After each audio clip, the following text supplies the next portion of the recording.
Hello दोस्तों, हमारे YouTube channel first sight education पे आप सभी का स्वागत है। दोस्तों, आज का हमारा टॉपिक रहेगा हरियाणा पंचायती राज अधिनियम 1994 में चैप्टर 4 से रिलेटेड जितनी भी धाराएं हैं आज वो सब हम डिस्कस करेंगे।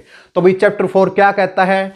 चैप्टर 4 कहता है कि conduct of the business duties function and the powers of the gram panchayat, या फिर हिंदी में देखें तो ग्राम पंचायत के कार्य, ग्राम पंचायत की शक्ति और ग्राम पंचायत के कर्तव्यों के बारे में बात करता है। कौन सा चैप्टर बात करता है? चैप्टर 4 भाई। तो भाई चैप्टर 4 के अंतर्गत धाराएं कौन कौन सी हैं भाई? तो चैप्टर 4 के अंतर्गत हमने पढ़ी है कि धाराएं हैं 13 से लेके 38 तक की सभी धाराएं आती हैं भाई। 13 से लेके 38 तक की सभी धाराएं चैप्टर 4 में आती हैं भाई। ठीक है भाई। तो भाई आज की क्लास थोड़ी लंबी होने वाली है, इसलिए आप अपने कॉपी पेन उठा लीजिए और साथ साथ में नोट कीजिए भाई कौन सी धारा किस चीज से रिलेटेड है भाई। चलो भाई शुरुआत करते हैं। तो सबसे पहली हमारी धारा है वो है धारा 13 भाई। धारा 13 भाई। और भाई धारा को इंग्लिश में बोला जाता है सेक्शन, तो सेक्शन 13 इसको बोल सकते हैं। तो सेक्शन 13 के अंतर्गत क्या आती है भाई? तो सेक्शन 13 के अंतर्गत है मीटिंग भाई, मीटिंग एंड क्वोरम भाई, meeting and क्वोरम of gram panchayat भाई, ग्राम पंचायत। तो भाई दोस्तों बहुत ज़्यादा बच्चों की ये प्रॉब्लम है कि सर आप हिंदी में नहीं करवा रहे। तो भाई देखिए भाई हिंदी के अंदर देखिए हिंदी और इंग्लिश दोनों सेम ही है भाई।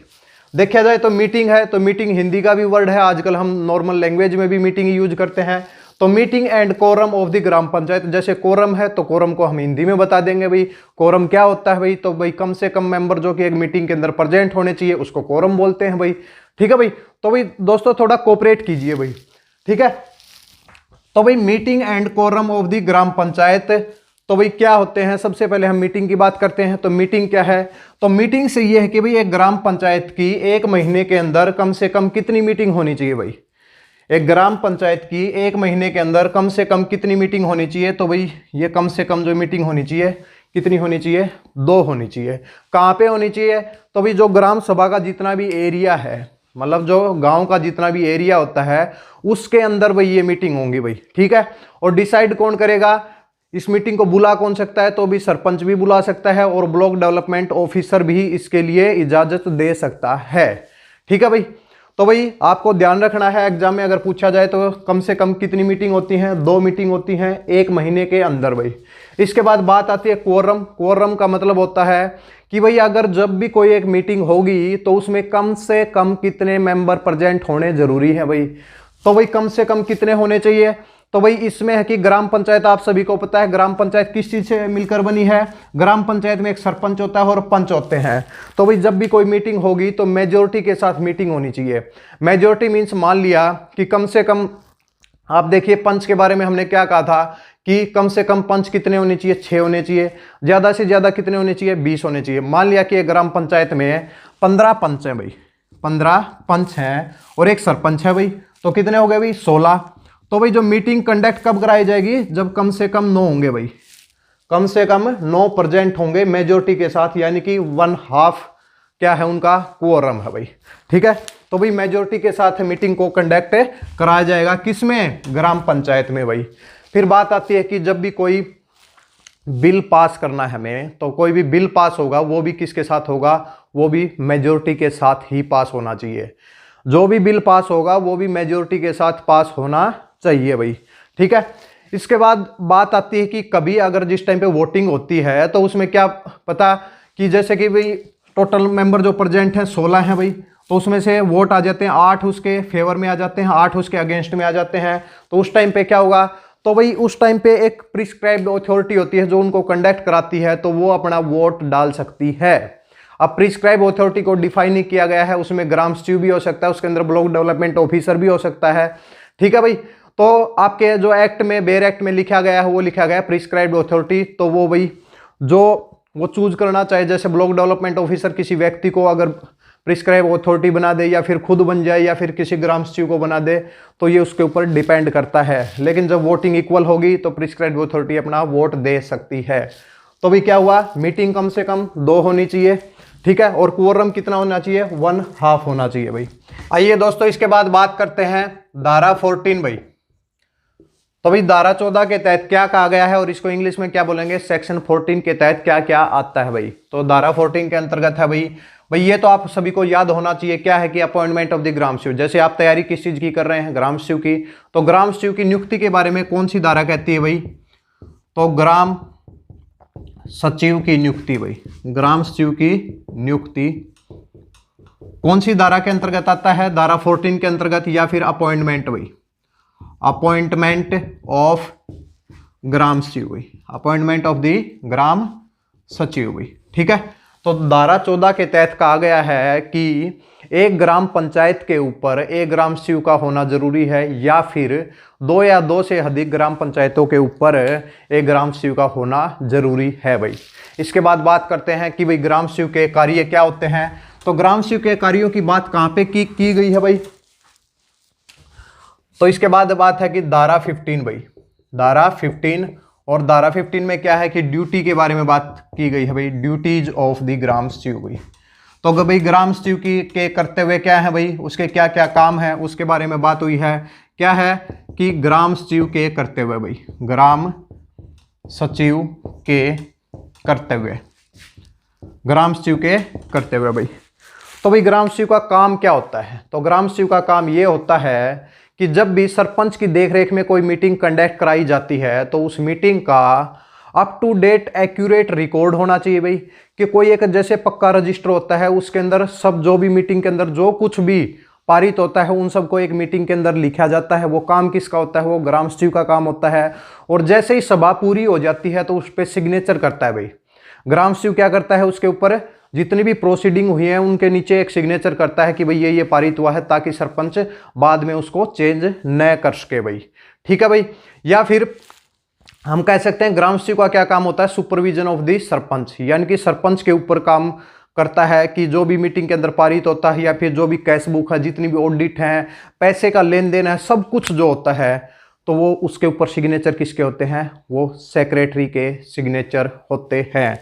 या फिर कैश बुक के अंदर भी देखा जाए तो कैश बुक के अंदर भी सिग्नेचर कौन करता है, ग्राम सचिव करता है। और जिस टाइम पे सिग्नेचर हो जाते हैं तो उसको आगे जो ब्लॉक डेवलपमेंट ऑफिसर है उसके block development and panchayat officer के पास उसको भेज देता है। ये काम किसके होते हैं भाई, ये होते हैं आपके ग्राम सचिव के काम होते हैं। और किस धारा के तहत है भाई, ये धारा 15 के तहत ये कहा गया है भाई।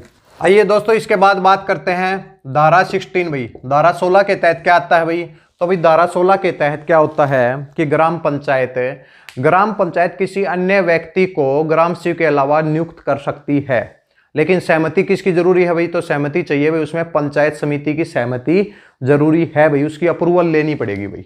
ठीक है, तो भाई धारा 16 के तहत क्या है कि employment of the other servant भाई, एम्प्लॉयमेंट ऑफ अदर सर्वेंट भाई, employment of the other servants. और सर्वेंट्स क्या होता है कि भाई कोई भी व्यक्ति जो वेतन के ऊपर काम करता है उसको क्या बोलते हैं, हम उसको बोलते हैं सर्वेंट बोलते हैं भाई। ठीक है भाई, तो employment of the other servant किस धारा के तहत आता है, धारा 16 के तहत आता है भाई। ठीक है, तो भाई इसमें क्या होगा, सबसे पहले तो ग्राम पंचायत को क्या करना पड़ेगा, ग्राम पंचायत को पंचायत समिति से अप्रूवल लेनी पड़ेगी भाई। और साथ साथ में ये भी कहा गया है कि भाई जो इस व्यक्ति को जो वेतन मिलेगा यानी कि रिम्यूनरेशन मिलेगा या फिर प्रोविडेंट फंड मिलेगा, वो कौन देगा भाई, तो वो सब है वो ग्राम फंड से जाएगा भाई, ग्राम फंड से जाएगा। जैसे कि एक ग्राम सभा या फिर ग्राम पंचायत का एक फंड होता है तो उससे उस व्यक्ति को क्या दिया जाएगा, उस व्यक्ति को वेतन दिया जाएगा भाई। ठीक है भाई, तो भाई ये किसके तहत है, ये धारा 16 के तहत कहा गया है भाई। ठीक है भाई, तो भाई जो भी चीज़ें इंपॉर्टेंट हैं, जो भी चीज़ें इंपॉर्टेंट है जो आपके एग्जाम में आ सकते हैं वो सब चीज़ें आपको कराई जा रही हैं। ऐसा नहीं कि हर लाइन को आपको पढ़ के सुनाया जा रहा है, ऐसा कुछ नहीं है। जो जो भी इंपॉर्टेंट है वो आपको बहुत अच्छे से समझाया जा रहा है। तो भी दोस्तों आप सभी लोग नीचे कॉमेंट जरूर करें कि भाई आप सब लोगों को ये सब पॉइंट क्लियर हो रहे हैं या नहीं हो रहे भाई। हो रहे हैं तो भी क्या करें, आप कमेंट करें, नहीं हो रहे तो भी आप कमेंट करें। और जो भी आपके डाउट हैं उनको भी कमेंट सेक्शन के अंदर डालें। और डाउट की क्लास कल, डाउट की क्लास जैसे कि आज 24 तारीख है तो डाउट की क्लास कल 25 तारीख को दोपहर 12 बजे होगी भाई। अब जिन बच्चों के पिछली वीडियोज के ऊपर कमेंट आए हैं उन सभी की एक डाउट कल दोपहर 12 बजे होगी भाई। जो भी क्वेश्चन पूछे गए हैं उन सब का वहां पे जवाब दिया जाएगा। ठीक है। इसके बाद बात करते हैं कि धारा 17 भाई। तो भाई धारा 17 में क्या कहा गया है? तो भाई धारा 17 के अंदर यह कहा गया है कि अगर मान लिया एक बार ग्राम पंचायत ने कोई बिल पारित कर दिया, या फिर ग्राम पंचायत ने कोई भी एक बिल पारित कर दिया, उसके अंदर जब बाद में उसको लगे कि भाई हमें इसके अंदर कुछ संशोधन करना है, यानी कि मॉडिफिकेशन करना है, या फिर कुछ हमने ऐसी चीज डाल दी जिसको हमें कैंसिल करना चाहिए, तो भाई ग्राम पंचायत उसको कैंसिल भी कर सकती है, उसके अंदर मॉडिफिकेशन भी कर सकती है। ठीक है, लेकिन उसके लिए एक टाइम लिमिट होती है, वो हम देखते हैं भाई। तो धारा 17 क्या कहती है? तो धारा 17 कहती है कि भाई modification, the modification and cancellation of resolution. भाई रिजोल्यूशन का मतलब होता है भाई प्रस्ताव। तो भाई किसी प्रस्ताव के अंदर संशोधन करना या फिर किसी प्रस्ताव को रद्द करना, यह भी पावर किसके पास होती है? ग्राम पंचायत के पास होती है, लेकिन उसके लिए एक टाइम लिमिट है। तो टाइम लिमिट क्या है भाई? तो 3 महीने के अंदर, जिस दिन बिल पारित हुआ है उसके 3 महीने के अंदर ग्राम पंचायत उसके अंदर संशोधन कर सकती है। भाई ग्राम पंचायत उसके अंदर संशोधन कर सकती है, कुछ नई चीजें डाल सकती है, या फिर जो भी किया है उसको कैंसिल भी कर सकती है। लेकिन 3 महीने के बाद क्या होगा? 3 महीने के बाद उसको कैंसिल नहीं किया जाएगा। तो 3 महीने क्या है भाई? 3 महीने उसकी क्या है? लिमिट है भाई। आइए दोस्तों, इसके बाद बात करते हैं धारा 18। धारा 18 यानी कि धारा 18 के अंतर्गत क्या आता है? तो अभी धारा 18 के अंतर्गत आता है कि भाई जो भी ग्राम पंचायत है, तो ग्राम पंचायत के पास रिकॉर्ड होते हैं भाई, जितनी भी चल या अचल संपत्ति हैं, जो कि मूवेबल या इमूवेबल प्रॉपर्टीज हैं, उन सब का रिकॉर्ड ग्राम पंचायत के पास होता है। तो भाई उसकी कस्टडी किसके पास होगी? तो भाई उसकी कस्टडी किसके पास होगी, और वो उस कस्टडी को किसको सौंपेगा? जिस टाइम पे इलेक्शन होते हैं तो भाई अपना है कि नया सरपंच आना है भाई वहां पे, तो भाई वहां पे वो कस्टडी किसको सौंप के आएगा भाई? तो इसके बारे में कहां पे बात हुई है? धारा 18 के अंतर्गत बात हुई है भाई। तो भाई दोस्तों, उम्मीद करता हूं कि आप लोगों को बहुत अच्छे से ये सब चीजें समझ में आ रही होंगी भाई। तो भाई धारा 18 है, तो भाई धारा 18 के अंतर्गत है भाई कस्टडी। भाई दोनों लैंग्वेज के अंदर कर रहे हैं भाई हम। The custody of the gram panchayat, भाई ग्राम पंचायत रिकॉर्ड्स, भाई custody of the gram panchayat records and liabilities, भाई liabilities to hand them over, भाई देम ओवर, यानी कि जो भी ग्राम पंचायत के रिकॉर्ड्स हैं उनकी कस्टडी किसके पास होगी, और जिस टाइम पे उनको सौंपने की बात आएगी तो वो किसको सौंपी जाएंगी भाई। ठीक है भाई, तो हम ये कह सकते हैं भाई, तो ग्राम पंचायत के रिकॉर्ड्स, ग्राम पंचायत के रिकॉर्ड्स या फिर संपत्ति को सौंपने की जिम्मेदारी, भाई को सौंपने की जिम्मेदारी, भाई सौंपने की जिम्मेदारी। ठीक है भाई, तो भी ग्राम पंचायत के जितने भी रिकॉर्ड हैं उनको सौंपने की या फिर उनकी कस्टडी की जो जिम्मेदारी, सब चीजें किसके अंतर्गत आती हैं? वो धारा 18 के अंतर्गत आती हैं भाई। तो भाई सबसे पहले इसको डिटेल में बात करते हैं। तो भाई ग्राम पंचायत के जितने भी रिकॉर्ड्स होते हैं, यानी कि वो प्रॉपर्टी से रिलेटेड हो या फिर मूवेबल या इमूवेबल प्रॉपर्टी से रिलेटेड हो, उन सब का जो कस्टडी किसके पास होती है? वो होती है भाई सरपंच के पास।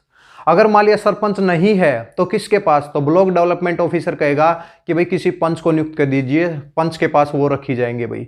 या फिर ग्राम पंचायत खुद डिसीजन लेगी कि भाई वो सब चीजें किसी एक पंच को नियुक्त करेंगे, उसको कस्टडी दे दो भाई।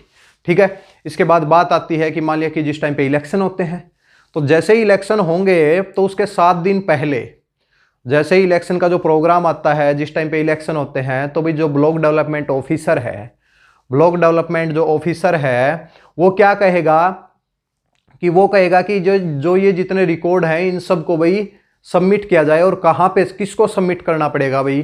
तो भाई सबमिट करने के लिए कहा गया है या तो आप उसको ग्राम सचिव के पास करो भाई, उन सब की कस्टडी किसको दो, या फिर तो उस ग्राम सचिव को दो, या फिर है social education and panchayat officer भाई, एंड पंचायत ऑफिसर भाई। पंचायत ऑफिसर। और कितने दिन के अंदर देनी है भाई? तो 7 दिन के अंदर देनी है। कितने दिन के अंदर देनी है? 7 दिन के अंदर है। तो भाई दोस्तों जो भी चीजें इंपॉर्टेंट हैं, जैसे क्वेश्चन कैसे पूछा जाता है, क्वेश्चन पूछा जाता है कि भाई जो जितने भी जो रिकॉर्ड्स हैं वो किसको सबमिट किए जाते हैं, तो भाई वहां पे ऑप्शन में आपको मिलेगा या तो ग्राम सचिव मिलेगा या फिर social education and panchayat officer मिलेगा भाई। फिर पूछा जाए कि कितने दिन के अंदर सबमिट करना होता है, तो भाई 7 दिन के अंदर, इलेक्शन से पहले 7 दिन पहले उसको क्या करना पड़ता है? सबमिट करना पड़ता है। इसके बाद क्वेश्चन आता है कि अगर मान लिया कि कोई सरपंच या फिर पंच उस रिकॉर्ड को सबमिट करने से मना कर दे, उस रिकॉर्ड को सबमिट करने से अगर मना कर दे तो फिर क्या होगा भाई? तो भाई क्या करेंगे? Block development and panchayat officer किसको रिपोर्ट करेगा भाई? ये वहां के मजिस्ट्रेट को रिपोर्ट करेगा कि भाई ऐसे ऐसे जो रिकॉर्ड्स हैं वो हमारे पास सबमिट नहीं हुए भाई। तो फिर मजिस्ट्रेट क्या करेगा? मजिस्ट्रेट एक वारंट निकालेगा। अब वारंट के लिए नियुक्त किसको करेगा? कि जो कि एसआई से नीचे की पोस्ट नहीं होनी चाहिए भाई। ठीक है भाई, सब इंस्पेक्टर से नीचे की कोई पोस्ट ना हो, उस ऑफिसर को क्या करेगा? उस ऑफिसर को एक वारंट देगा जिसके तहत उस संपत्ति को उसको जब्त करने का अधिकार है। और जिस टाइम पे जो सरपंच है या फिर पंच है उसको गलती यानी कि उसको क्या दोषी पाया जाए तो मजिस्ट्रेट क्या करता है? मजिस्ट्रेट उसको 6 महीने की सजा या फिर फाइन या फिर दोनों चीजें लगा सकता है। किस धारा के अंतर्गत है? धारा इंपॉर्टेंट है, धारा 18 के अंतर्गत है। ठीक है भाई। इसके बाद बात करते हैं धारा 19 की भाई। तो धारा 19 में क्या कहा गया है भाई? ठीक है, इसके बाद कौन सी धारा है? धारा 19 है। और धारा 19 में कहा गया है कि भाई सरपंच से रिलेटेड है भाई। धारा 19 है वो किस चीज से रिलेटेड है? सरपंच से। कहा गया है कि power and function, power and duties भाई। ठीक है, power and duties of sarpanch भाई। सरपंच यानी कि सरपंच के कार्य व कर्तव्य भाई, कार्य व कर्तव्य। तो भी दोस्तों आज दोनों लैंग्वेज के अंदर आपको कराया जा रहा है। बहुत ज़्यादा बच्चों की ये प्रॉब्लम आ रही थी कि सर आप इंग्लिश में कराया जा रहा है, हमें हिंदी में भी कराइए, तो इसलिए दोनों लैंग्वेज के अंदर आज हम करा रहे हैं भाई। ठीक है, तो भाई क्या है? पावर ड्यूटीज और फंक्शन ऑफ दी सरपंच भाई। तो सरपंच के क्या काम होते हैं भाई? तो भाई सरपंच के अगर देखा जाए तो हजारों काम होते हैं, क्योंकि गांव का जो मुखिया होता है वो सरपंच ही होता है भाई। तो भाई इसके अगर एक एक काम को अगर हम लिखने लगे तो यानी कि पूरी क्लास इसी में हमारी चली जाएगी। इसलिए क्या है कि सरपंच के कुछ कामों को देख लेते हैं भाई। जैसे कि मीटिंग बुलाने का अधिकार किसको होता है? मीटिंग बुलाने का अधिकार सरपंच को होता है। अच्छा, मीटिंग को प्रिजाइड कौन करेगा यानी कि उसकी देखरेख कौन करेगा? वो भी सरपंच ही करेगा। और जितने भी आपके प्रशासनिक विभाग के कार्य हैं, यानी कि आप ये मान सकते हैं कि अगर पूरे गांव का अगर कोई भी काम करना है तो वो सरपंच के पास ही उसकी पावर होती है भाई। आइए दोस्तों इसके बाद बात करते हैं धारा 20 यानी कि धारा 20 के अंतर्गत क्या आता है भाई? तो भाई धारा 20 के अंतर्गत आता है कि ग्राम पंचायत जो भी काम करती है, जो कि पिछले साल में काम हुए हैं, अब आगे आने वाली साल के अंदर जो काम करेगी, उन सब का ग्राम पंचायत एक रिकॉर्ड रखती है भाई कि भाई इस साल में ये काम हुए हैं, आगे हम क्या करेंगे, इन सब का एक रिकॉर्ड बनाया जाता है। और उस रिकॉर्ड को पंचायत समिति को सबमिट किया जाता है भाई, पंचायत समिति को सबमिट किया जाता है। तो किस धारा के अंतर्गत बात हुई है भाई?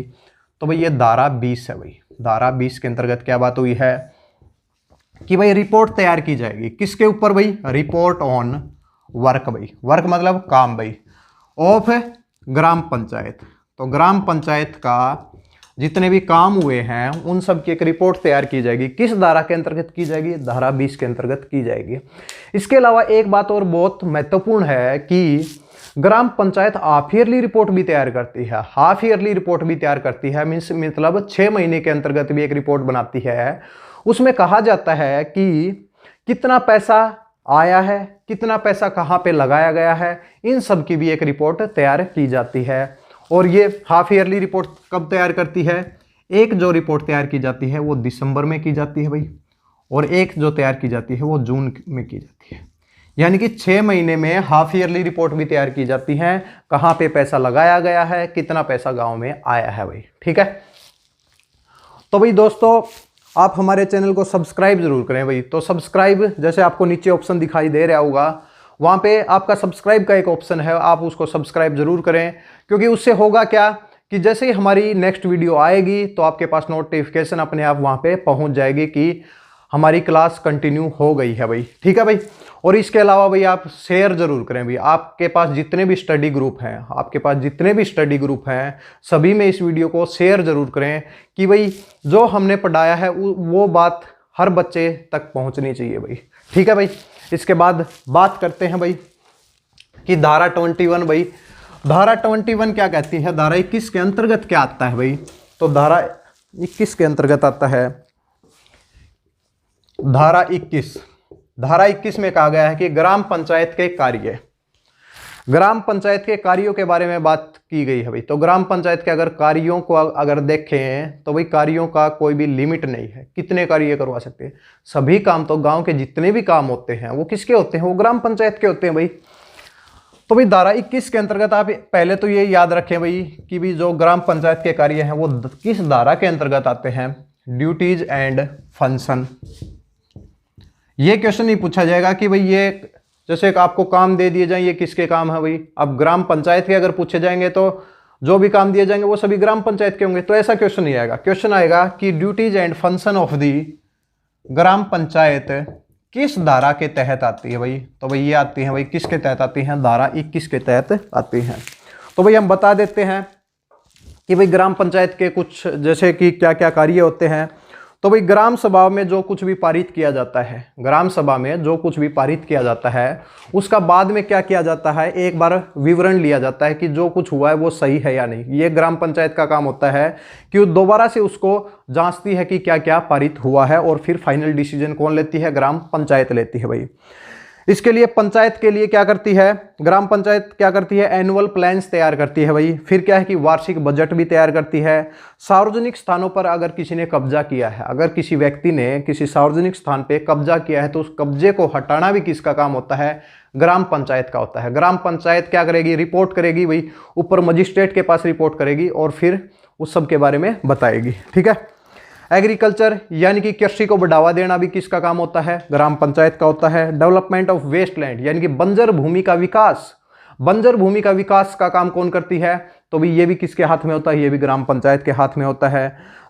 चरागाह के लिए भूमि का विकास यानी कि जैसे पशु हैं तो उनके लिए वहां पे क्या करते हैं, घास प्लांट कर दी जाती है ताकि जो भी गांव के आवारा पशु हैं वहां पे उन सबको खास के, और मतलब इस सब के लिए भी ये किसका काम होता है, ये भी ग्राम पंचायत का होता है। पशुपालन को बढ़ावा देना भाई, पशुपालन को बढ़ावा देना ये तो गवर्नमेंट की भी पॉलिसी है और ये किसके हाथ में होती है, ये ग्राम पंचायत के हाथ में होती है। मुर्गी पालन को बढ़ावा देना, खादी को बढ़ावा देना, खादी को बढ़ावा देना ताकि विलेज में जो भी हैं, गांव के अंदर जो भी महिलाएं हैं वो क्या करें, जैसे कुछ महिलाएं कपड़ा सिलती हैं तो क्या करती हैं, जैसे कुछ बनाती हैं, अब वो क्या जाता है, वो मार्केट के अंदर जाता है और फिर उन महिलाओं की कमाई होती है। तो भाई ये लोकल इंडस्ट्रीज की भी बात किसके अंतर्गत आती है, ये भी ग्राम पंचायत के अंतर्गत आती है, वो उसको बढ़ावा देती है भाई। ग्रामीण आवास बनवाना, पीने के लिए तालाब या फिर कुओं का निर्माण करवाना, या फिर जल प्रदूषण को रोकना। तो भाई हम ये कह सकते हैं कि भाई इसके जो काम हैं वो बहुत ज़्यादा हैं और काम से आपके पास क्वेश्चन नहीं पूछा जाएगा, लेकिन आपको पता होना चाहिए क्या क्या काम आपके ग्राम पंचायत के होते हैं भाई, ठीक है। तो भाई धारा 21 के अंतर्गत क्या है, duties and function of the gram panchayat. धारा 20 के अंतर्गत क्या है कि भाई जो भी काम ग्राम पंचायत करेगी उस सब का रिकॉर्ड होना चाहिए भाई, ठीक है। इसके बाद बात करते हैं भाई कमेटीज की भाई। तो कमेटीज से आपके बहुत ज़्यादा क्वेश्चन पूछे गए हैं आपके हरियाणा ग्राम सचिव में, वो किसके अंतर्गत आते हैं।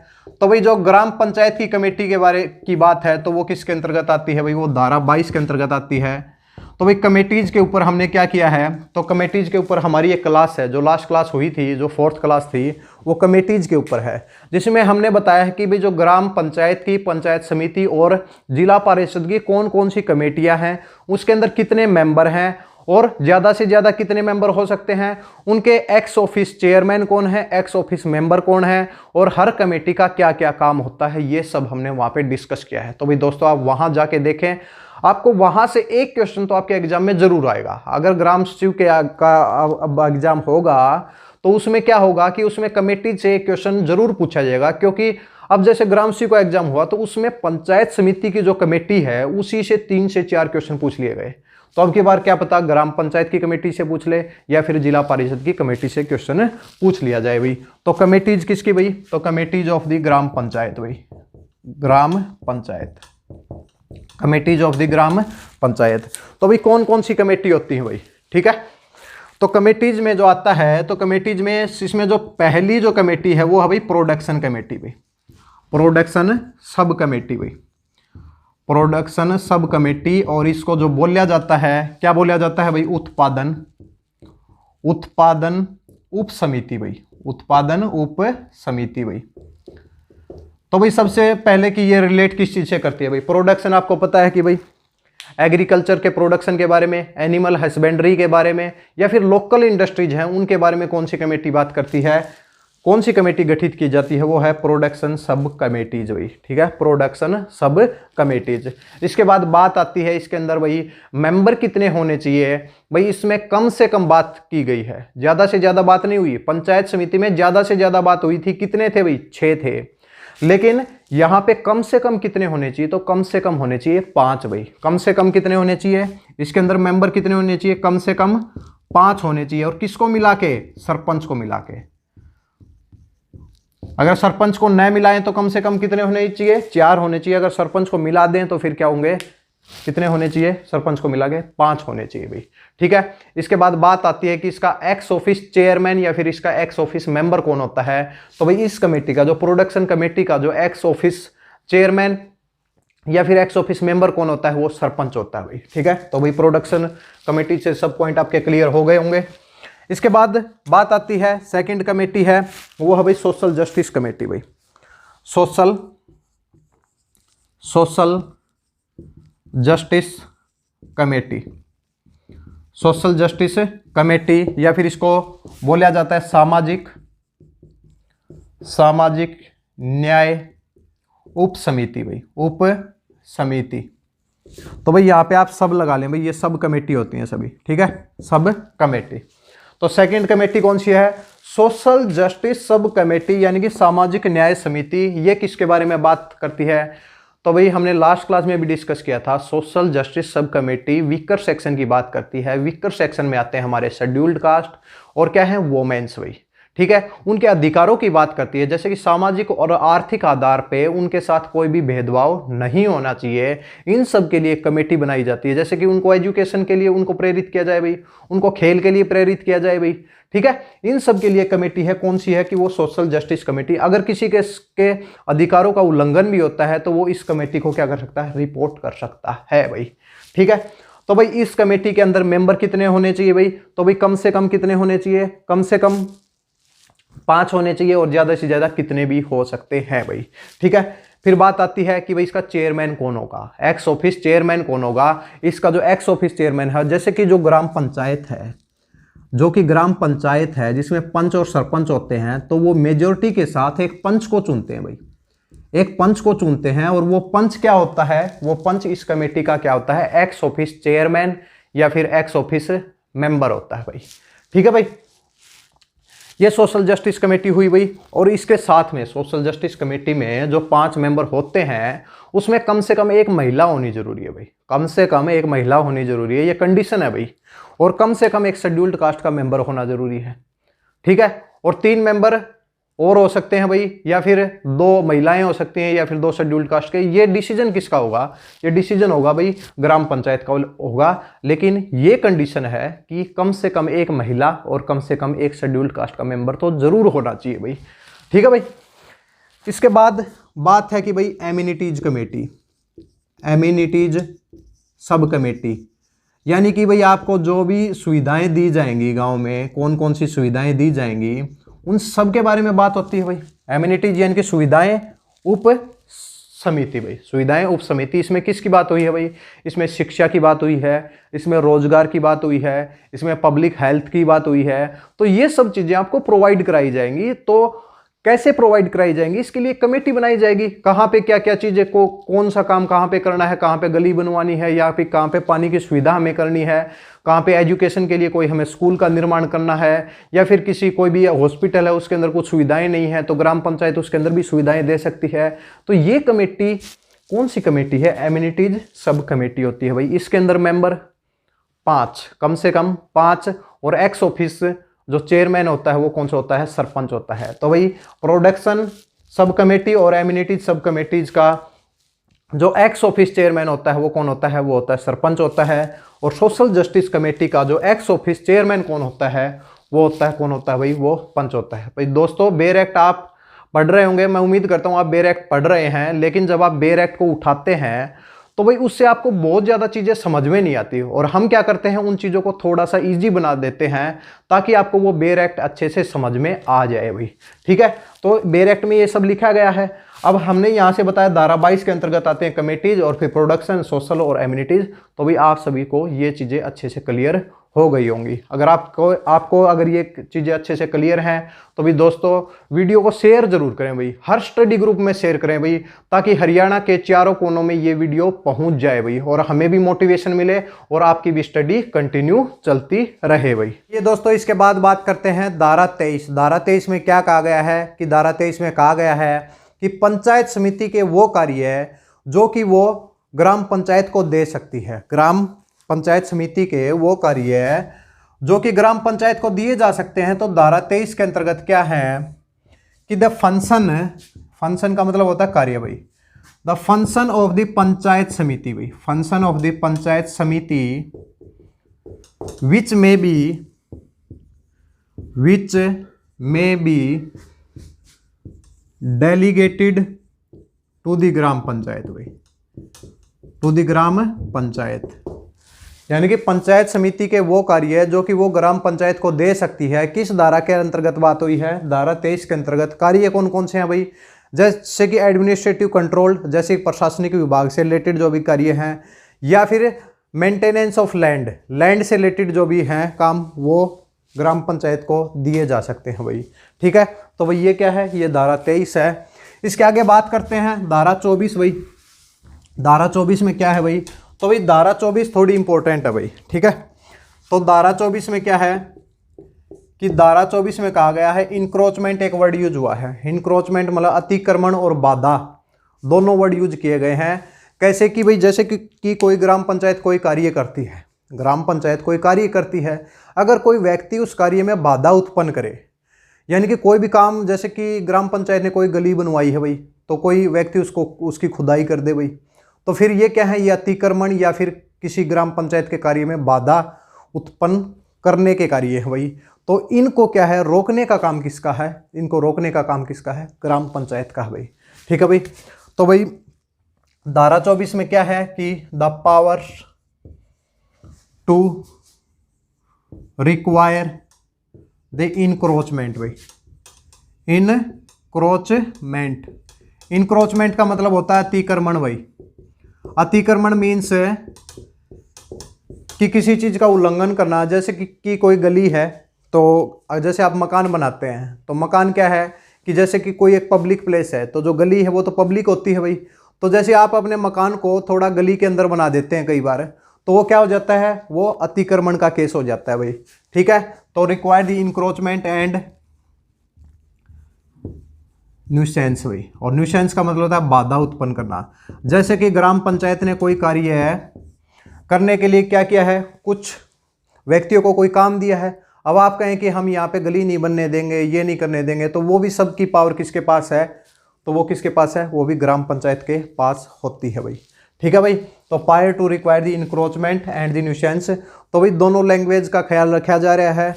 जैसे कि अतिक्रमण और बाधाएं, यानी कि दोनों वर्ड यूज हुए हैं, और इंग्लिश में भी इंक्रोचमेंट और न्यूसेंस दोनों वर्ड हमने यूज किए हैं। तो अब किसी भी बच्चे को कोई भी प्रॉब्लम नहीं आनी चाहिए भाई। ठीक है, तो भाई इसको थोड़ा डिटेल के अंदर पढ़ लेते हैं कि सबसे पहले तो स्ट्रीट की बात होगी। जैसे कि ग्राम पंचायत कोई गली बनवा रही है भाई, तो आप क्या करें कि आप उसके अंदर या तो बाधा उत्पन्न कर दें, या फिर आप गली के अंदर अपने भवन का निर्माण कर दें, तो दोनों के ऊपर रोक कौन लगाएगी, ग्राम पंचायत लगाएगी। या फिर ग्राम पंचायत कोई गली बनवा रही है और आप उसके अंदर खुदाई कर देते हैं, तो आपने क्या किया है कि बाधा उत्पन्न की है भाई। तो बाधा उत्पन्न की है तो ग्राम पंचायत क्या करेगी, आपके ऊपर फाइन लगाएगी, जुर्माना लगाएगी। कितने रुपए का, 5,000 रुपए का। और साथ में जब दोबारा उसको बनवाएगी ग्राम पंचायत, तो जो उसमें जो भी खर्चा लगेगा, जितने भी पैसे लगेंगे, वो आपके पास लिए जाएंगे। क्या होगा, 5,000 रुपए का जुर्माना लगाया जाएगा कि आपने ग्राम पंचायत के कार्यों का उल्लंघन किया है। साथ में उसको जब दोबारा से बनाया जाएगा, तो उस सब का जो खर्चा लगेगा यानी कि जितना पैसा लगेगा वो उस व्यक्ति के पास लिया जाएगा जिसने बाधा उत्पन्न की है भाई। ठीक है भाई। और उस व्यक्ति को फिर क्या करना पड़ेगा, वो पैसे भी वहां पे सबमिट करने पड़ेंगे। कितने दिन के अंदर? 30 दिन के अंदर पैसे सबमिट करने पड़ेंगे। 30 दिन के अंदर वो पैसे सबमिट करने पड़ेंगे भाई। ठीक है। तो भाई ये धारा 24 में कहा गया है, तो भाई आप धाराएं साथ साथ में नोट करते रहे भाई। ठीक है। हम डिटेल में भी पढ़ रहे हैं, लेकिन सबसे इंपॉर्टेंट चीज़ तो ये है कि आपकी धाराएं डायरेक्ट पूछी जाती हैं कि, और जैसे आप डिटेल में पढ़ लेंगे तो आपको थोड़ा थोड़ा आइडिया आ जाएगा कि इस धारा के तहत ये है, इस धारा के तहत ये बताया गया है भाई। ठीक है। तो डायरेक्ट आप 280 धाराएं याद नहीं कर सकते। इसके बाद बात हुई है कि भाई धारा 25 भाई, धारा 25। तो धारा 25 के अंतर्गत क्या होता है कि धारा 25 के अंतर्गत कुछ जर्नल ऑर्डर दिए जाते हैं। क्या दिए जाते हैं? जर्नल ऑर्डर दिए जाते हैं। किसके द्वारा? ग्राम पंचायत के द्वारा दिए जाते हैं। इन सब ऑर्डर का आपको पालन करना होता है। क्या करना होता है? पालन करना होता है। तो भाई इसका जो है power to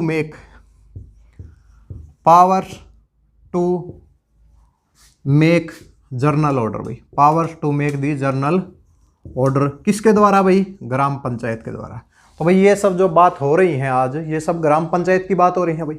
duties and function की बात हो रही है, जैसे conduct of business, duties and function of the gram panchayat भाई। ठीक है।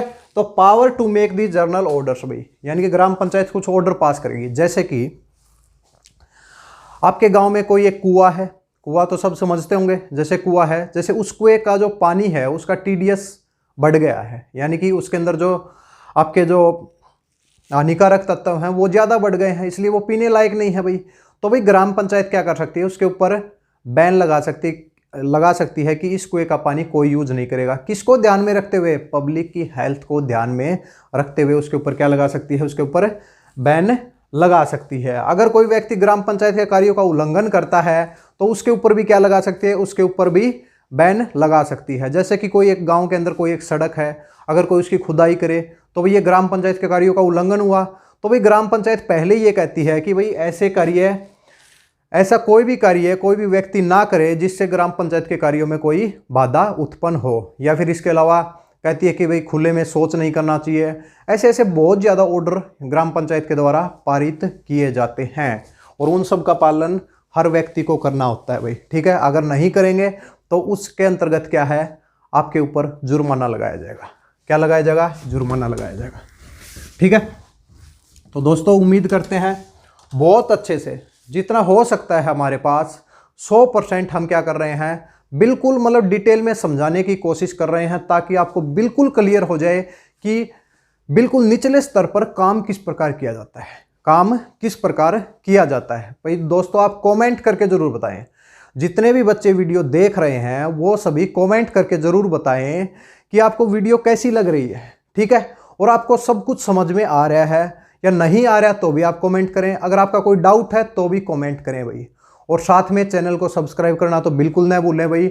और हर स्टडी ग्रुप में, आज की वीडियो को हर स्टडी ग्रुप में डाल दीजिए, ताकि हरियाणा के चारों कोनों में, पूर्व पश्चिम उत्तर दक्षिण चारों कोनों में वीडियो पहुंच जाए भाई। ठीक है।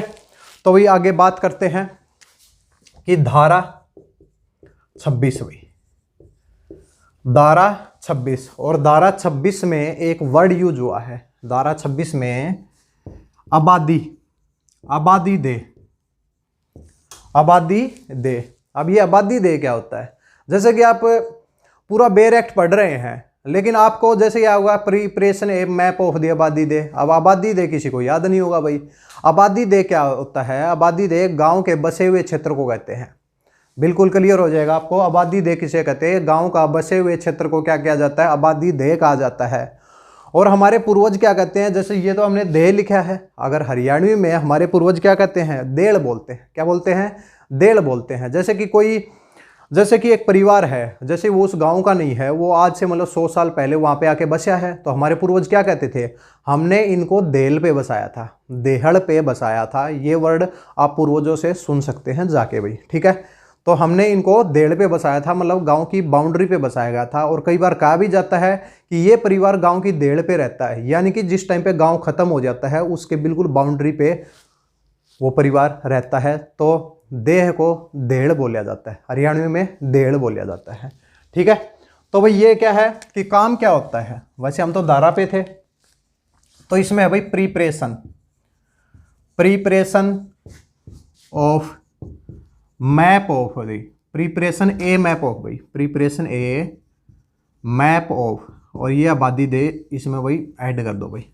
तो preparation A map of the आबादी दे, यानी कि आबादी दे का, गांव के बसे हुए क्षेत्र का मैप तैयार करने का काम किसका होता है भाई, ग्राम पंचायत का होता है। तो ग्राम पंचायत मैप तैयार करती है, गलियों का मैप तैयार करती है, कहाँ कहाँ पे आपके खेल के स्टेडियम हैं, ओपन स्पेसिज हैं, और जहाँ तक भी आपका गांव बसा हुआ है वहाँ तक आपके गांव का मैप तैयार किया जाता है।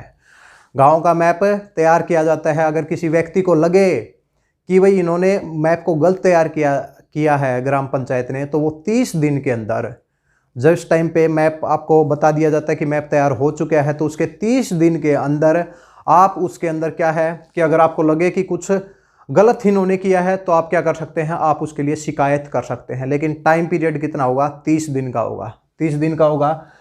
30 दिन के अंदर शिकायत होगी और फिर ग्राम पंचायत उसके ऊपर दोबारा से क्या करेगी, विचार करेगी। अगर मान लिया कि 30 दिन से ज़्यादा भी टाइम हो जाए और ग्राम पंचायत को लगे कि हमने कोई गलती की है, तो भाई उस क्या करती है, तो उस शिकायत को वो उसके ऊपर फिर भी विचार कर सकती है। कहने का मतलब है कि सबकी सहमति से काम किया जाएगा, मैप के ऊपर सबकी सहमति से काम किया जाएगा। और साथ साथ में ग्राम पंचायत के ऑफिस में भी इस मैप को लगाया जाएगा। आप जाके देख सकते हैं, अपने ग्राम पंचायत के ऑफिस में जाके देख सकते हैं कि आपके गांव का मैप वहां पे ज़रूर लगा होगा। और साथ साथ में इसकी copy block development panchayat officer के ऑफिस में भी भेज दी जाती है। अगर आप वहां से देखनी है आपको अपने गाँव की का मैप, तो आपकी जो फीस है वो 5 रुपये लगेगी। कितनी लगेगी भाई, 5 रुपये फीस लगेगी भाई, ठीक है।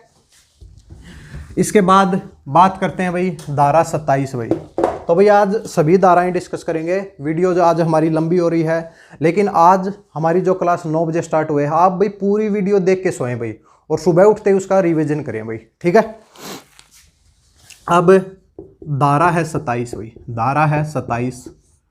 तो इसमें क्या है भाई, इसके अंदर अगर मान लिया कि ग्राम पंचायत के जितने भी आपके क्या हैं ऑर्डर हैं, जितने भी ऑर्डर हुए हैं, या फिर जितने भी इंक्रोचमेंट और बाधा उत्पन्न करने के थे, अगर वो व्यक्ति करता है, कोई भी व्यक्ति करता है, तो फिर क्या होगा भाई, पेनल्टी लगाई जाएगी भाई।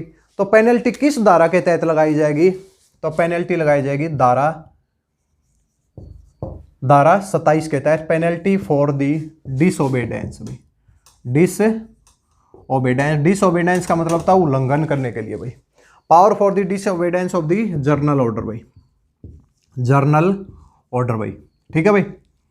अब भाई धारा 26 को छोड़ दीजिए, अब धारा 24 और 25 में किसकी बात हुई है, धारा 24 में बात हुई थी इंक्रोचमेंट की और बाधा उत्पन्न करने की, अतिक्रमण की, और धारा 25 में जर्नल ऑर्डर जो कि ग्राम पंचायत देती है। अगर उनके सभी ऑर्डर का अगर कोई भी व्यक्ति उल्लंघन करता है तो क्या होगा भाई, जुर्माना लगाया जाएगा भाई। कितने रुपए का, तो कम से कम 100 रुपये लगाया जाएगा भाई, कम से कम 100 रुपये लगाया जा सकता है, और ज़्यादा से ज़्यादा 2000 रुपये लगाया जाता है।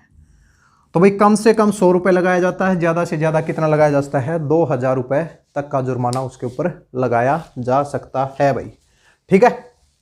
और साथ में इसके टाइम पीरियड की बात भी की गई है कि 30 दिन के अंदर, 30 दिन यानी कि 1 महीने के अंतर्गत उसको ये फाइन अपना पे करना होगा।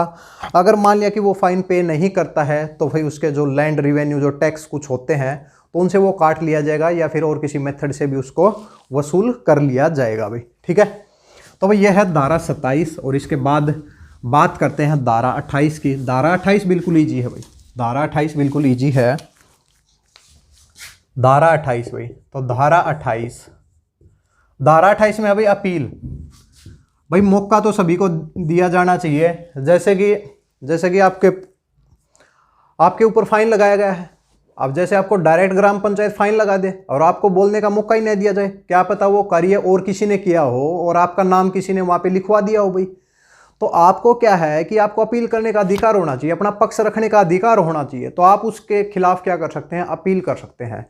तो भाई सबसे पहले तो आप क्या करेंगे, ग्राम पंचायत के जो सरपंच है या फिर पंचों के पास जाके बताएंगे कि ऐसे ऐसे हमने नहीं किया है ये कार्य, या फिर अपना जो भी पक्ष रखेंगे मतलब। लेकिन फिर भी अगर आपके साथ में अगर ग्राम पंचायत ये करे कि आपको तो फाइन जरूर लगेगा, तो आपके पास एक अपील करने का अधिकार है। आपके पास एक अपील करने का अधिकार है। आप किसके पास जाएंगे?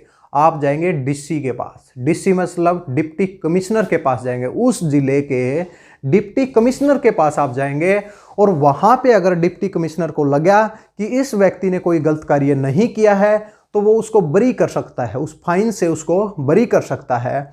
और जो डिप्टी कमिश्नर का जो डिसीजन होगा वो फाइनल होगा। उस डिसीजन को किसी भी कोर्ट के अंदर, उस डिसीजन को किसी भी कोर्ट के अंदर मतलब लेके नहीं जाया जा सकता कि इस डीसी ने कोई गलत डिसीजन दिया है या नहीं क्या है। वो डिसीजन क्या होगा? आपका फाइनल डिसीजन होगा भाई। आइए दोस्तों, इसके बाद बात करते हैं धारा 29 यानी कि धारा 29 के तहत क्या कहा गया है। तो भाई धारा 29 में कहा गया है कि जब भी कोई चौकीदार या फिर कोई पटवारी या फिर और कोई गवर्नमेंट ऑफिशियल जिसका काम क्या होता है, गांव से रिलेटेड होता है भाई, तो वो अगर कभी भी अपनी ड्यूटी की अवहेलना करता है यानी कि ड्यूटी का दुरुपयोग करता है तो कोई भी व्यक्ति उसकी शिकायत कर सकता है। किसको करेगा भाई? ग्राम पंचायत को करेगा। जैसे ग्राम पंचायत के पास शिकायत आएगी, क्या करेगी ग्राम पंचायत? उसकी इंक्वायरी करेगी भाई। जैसे इंक्वायरी कंप्लीट होगी तो एक रिपोर्ट बनाई जाएगी और रिपोर्ट फिर क्या है? रिपोर्ट पंचायत समिति के पास भेजी जाएगी।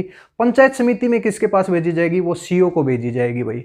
तो धारा 29 है क्या? सबसे पहले तो धारा 29 है कि power to inquire, power to inquire, power to inquire यानी कि इंक्वायरी करने का अधिकार है। एंड द रिपोर्ट भाई, रिपोर्ट ऑन द मिसकंडक्ट भाई, misconduct of the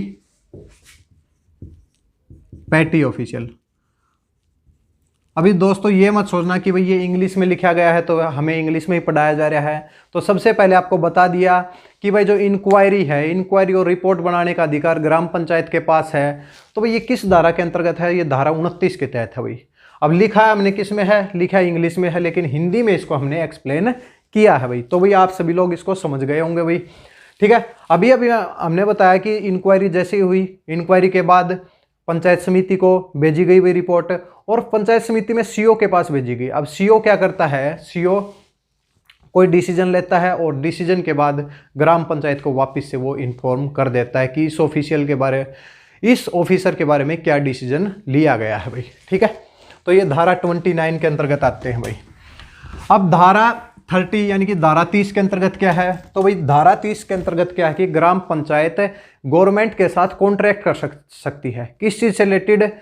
collection of taxes से और अदर ड्यूज, यानी कि टैक्स कलेक्ट करने का काम है वो किसी न किसी कॉन्ट्रैक्ट के थ्रू गवर्नमेंट के साथ ग्राम पंचायत कर सकती है।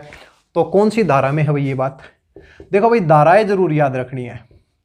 देखो ये डिटेल में तो इसलिए पढ़ाया जा रहा है ताकि आपको समझ में आ जाए, क्योंकि 280 धाराओं में यही धाराएं दोबारा से रिपीट होंगी भाई पंचायत समिति में। अब देखा जाए तो ये तो गांव स्तर पे काम है, फिर ब्लॉक स्तर पे काम होगा और फिर आपका जिला स्तर पर काम होगा। तो इन कामों के अंदर जो डिफरेंस है उसका हमें नहीं पता चल पाएगा अगर हम डिटेल में नहीं पढ़ेंगे तो। ठीक है, अब धारा 30 के अंतर्गत क्या है? तो भाई धाराएं जरूर याद रखें भाई। सभी धाराओं को आज सुबह उठकर रिवीजन करें भाई, ऐसे याद नहीं होंगी भाई। एक बार पढ़ने से याद नहीं होंगी, या फिर वीडियो को दोबारा देखें भाई, तो उससे आपको क्या है कि एक बार फिर से क्लियर हो जाएगा। एक बार में सभी धाराएं याद नहीं हो सकती भाई। अब यह है कि धारा 30 है, तो धारा 30 में क्या है भाई? धारा 30 में है पावर टू कॉन्ट्रैक्ट भाई, power to contract, contract with, या आप गवर्नमेंट लिखते हैं भाई, with the government to the collect the taxes भाई, टू कलेक्ट दी टैक्सेज भाई। टैक्स कलेक्ट करने का काम और अदर ड्यूज, यानी कि और कुछ भी भाई ड्यूज हो उन सबको भी कलेक्ट कर सकती है। अब देखिए भाई गवर्नमेंट क्या करेगी? ग्राम पंचायत के साथ ही कॉन्ट्रैक्ट करेगी। अगर गांव के लोगों के पास टैक्स उसे लेना है तो ग्राम पंचायत के साथ कॉन्ट्रैक्ट करेगी और ग्राम पंचायत किसी को ये काम देगी और फिर वो क्या करेगा?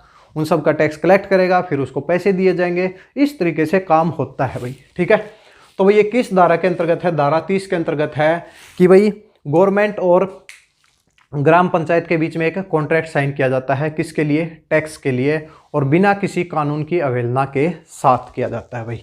ठीक है भाई, इसके बाद है धारा 31 भाई। अब धारा 31 में क्या कहा गया है? तो भाई धारा 31 है भाई आपकी धारा 31 बिल्कुल ईजी है भाई। धारा 31 आप याद रख लो, प्रोहिबिशन से रिलेटेड है, ठीक है, प्रोहिबिशन से रिलेटेड है, यानी कि रोकथाम। अब रोकथाम किसकी, रोकथाम किसकी, आप शराब की रोकथाम या फिर और नशीले पदार्थों की रोकथाम के लिए क्या है, धारा 31 है भाई। तो क्या है धारा 31 भाई, धारा 31 में क्या है, प्रोहिबिशन,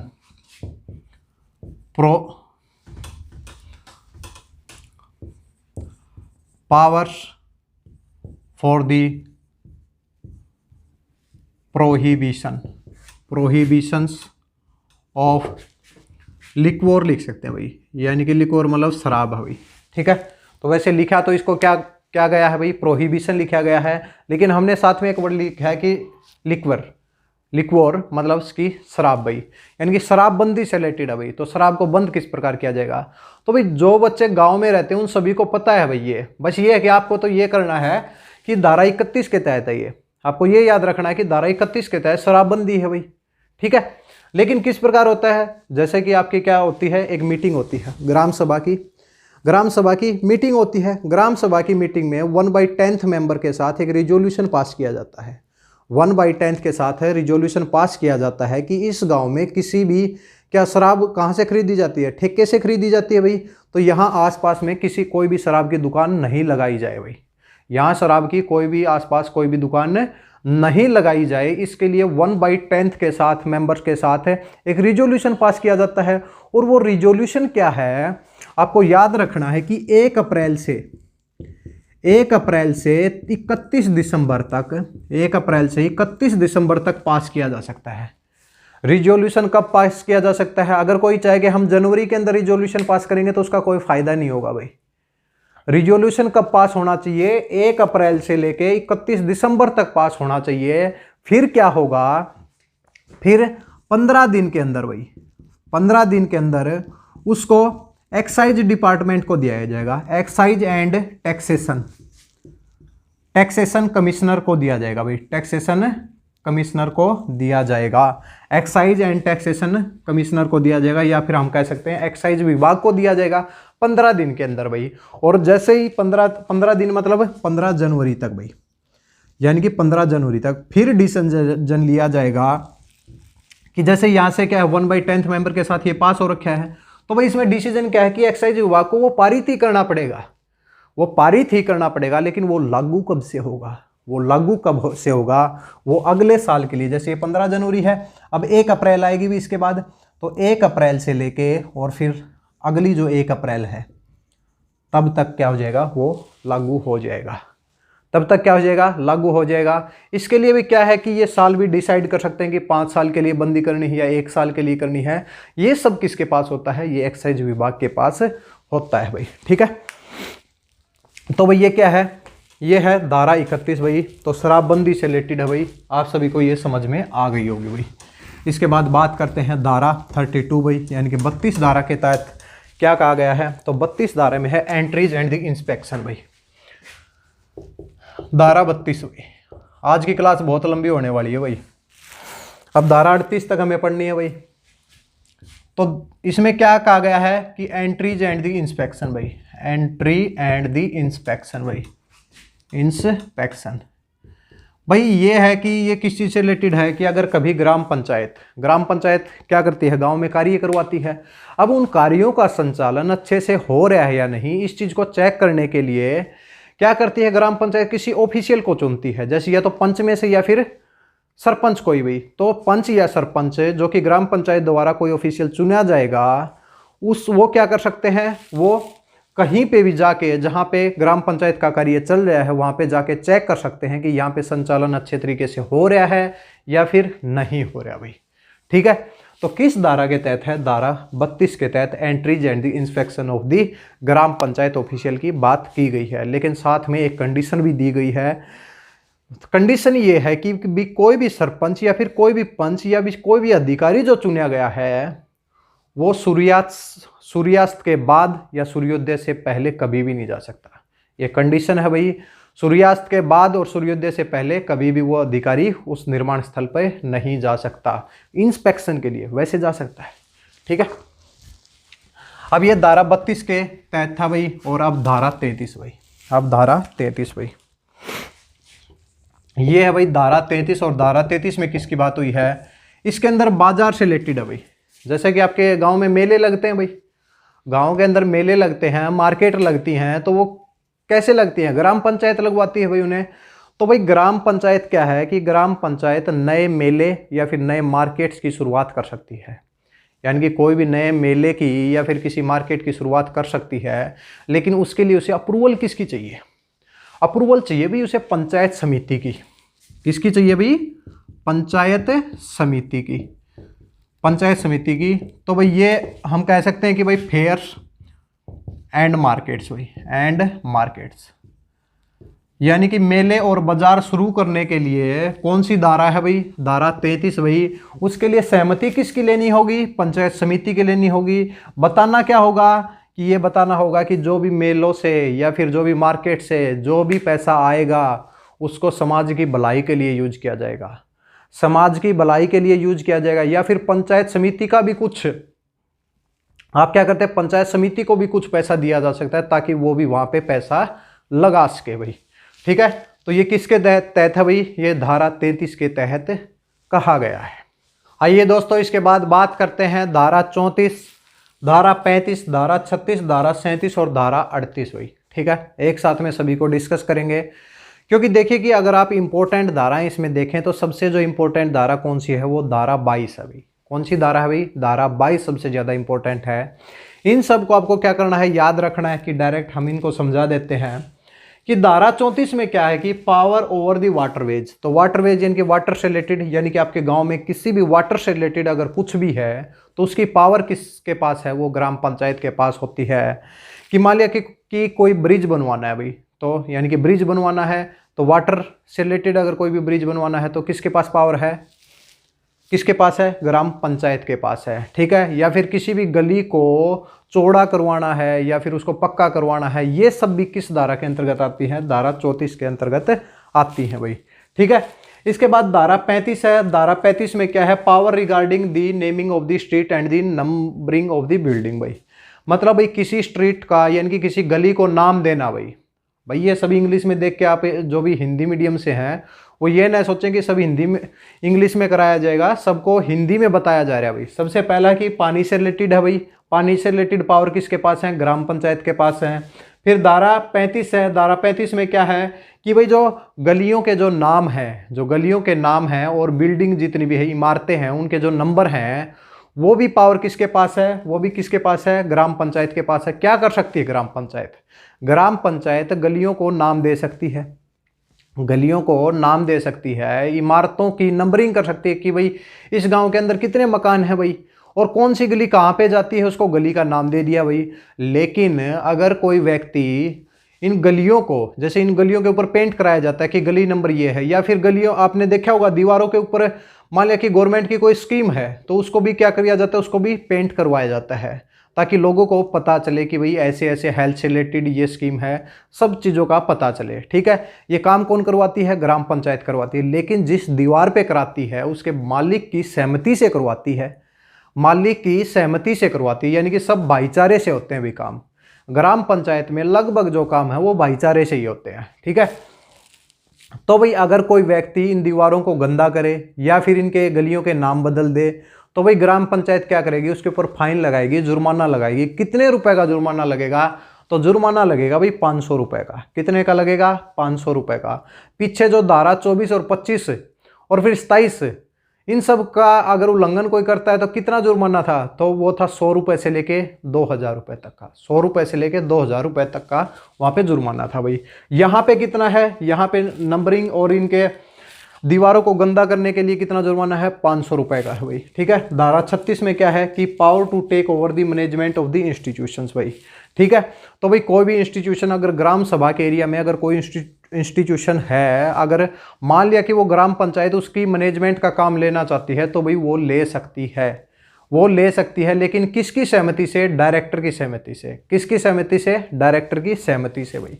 ठीक है, और एक साथ में हमने ये भी बताया था कि जैसे हमारी जो लास्ट वीडियोज हुई हैं तो उसके अंदर हमने ये कहा था कि भाई अगर कभी भी सरपंच हो या फिर पंचायत समिति के मेंबर हों या फिर जिला परिषद के मेंबर हों, अगर वो अपना इस्तीफा देना चाहते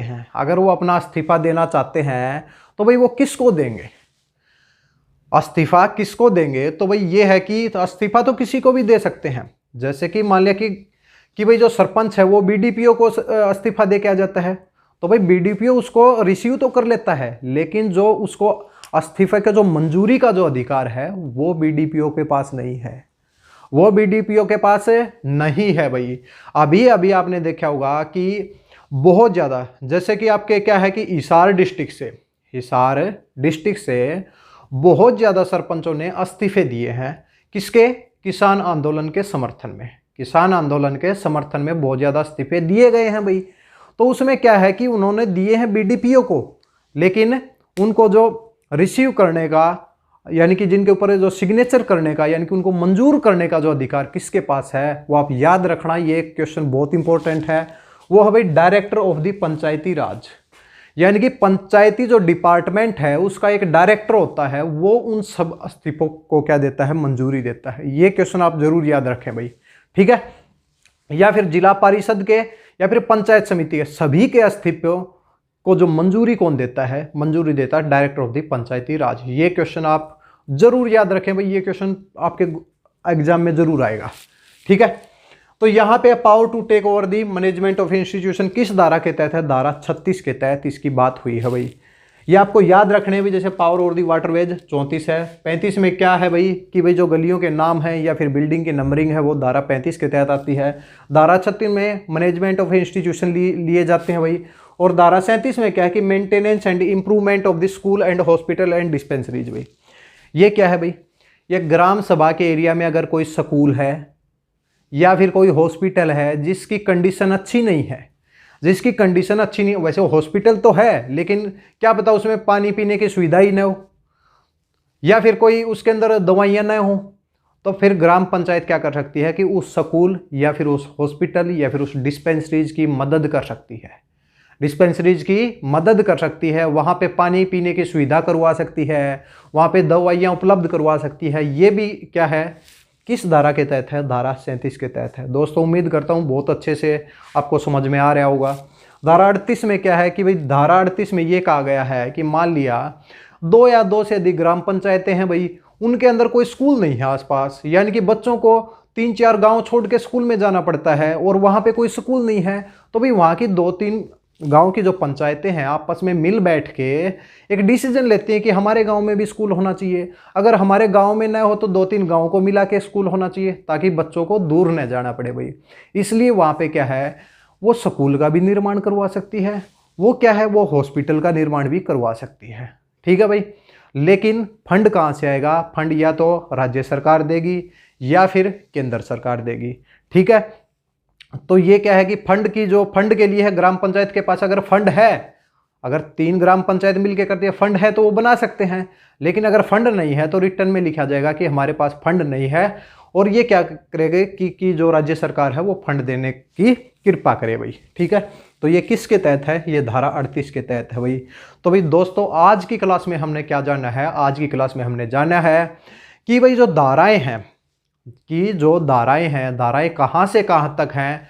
वो धाराएं हैं भाई धारा 13 से लेके और धारा 38 तक की जो सभी धाराएं हैं वो आज हमने डिस्कस किए हैं। अब नेक्स्ट क्लास में हम क्या पढ़ेंगे? नेक्स्ट क्लास में हमारे 2 चैप्टर और रहते हैं। किससे रिलेटेड है भाई? ग्राम पंचायत से रिलेटेड है, यानी कि 5वां चैप्टर है कौन सा है? फिनांस एंड टैक्सेशन है, और छठा कौन सा है? कंट्रोल से रिलेटेड है भाई। तो वो सब हम अगली क्लास में हम क्या करेंगे? डिस्कस करेंगे भाई। दोस्तों बहुत लंबी क्लास है आज की, ठीक है। तो भाई मैं उम्मीद करता हूं कि आप सभी को सभी धाराएं अच्छे से क्लियर हुई होंगी। अगर आपको अच्छे से क्लियर हुई हैं तो भाई हमारे चैनल फर्स्ट साइट एजुकेशन को सब्सक्राइब करना न भूलें, और भाई चैनल को शेयर भी करें भाई। जितने भी स्टडी ग्रुप हैं, एक बार फिर से रिक्वेस्ट है कि सभी ग्रुप्स के अंदर आप हमारे चैनल को शेयर करें ताकि पूरे हरियाणा में ये वीडियो चली जाए और सब बच्चे इसको अच्छे से पढ़ें और सभी धाराएं याद करें और अपनी तैयारी को अच्छे से कंटिन्यू रख सकें भाई। धन्यवाद।